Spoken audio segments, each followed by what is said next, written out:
ஒரு ஆணின் நெற்றியின் வலதுபுறத்தில் மச்சம் இருந்தால் அவருக்கு தன யோகம், அதாவது வாழ்க்கையில் ஒரு நாள் பெரிய பணக்காரர் ஆவார் என்று புரிந்து கொள்ளலாம். வலது புருவத்தில் இருந்தால் அவருக்கு வரும் மனைவியால் யோகம் உண்டு. வலது பக்கம் ஒதுங்கி நெற்றி பொட்டில் மச்சம் இருந்தால் அவருக்கு திடீரென்று அதிர்ஷ்டம் ஏற்படும்.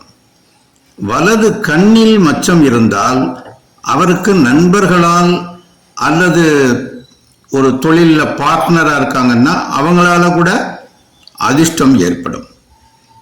அதுவே வலது கண்ணில் வெண்படலத்தில் மச்சம் இருந்தால், அந்த கருவிழிக்கு சைடில் இருக்கிறத தான் வெண்படலம்னு சொல்லுவோம். அந்த வெண்படலத்தில் மச்சம் இருந்துச்சுன்னா சில நேரம் சொல்லுவோம் நம்மளே அந்த பூ விழுந்திருக்கு கண்ணில் அப்படின்னு, அந்த மாதிரி மச்சம் அது. அவர் ஆன்மீகத்தில் புகழ்பெற்றவராக விளங்கக்கூடியவராக இருப்பார்.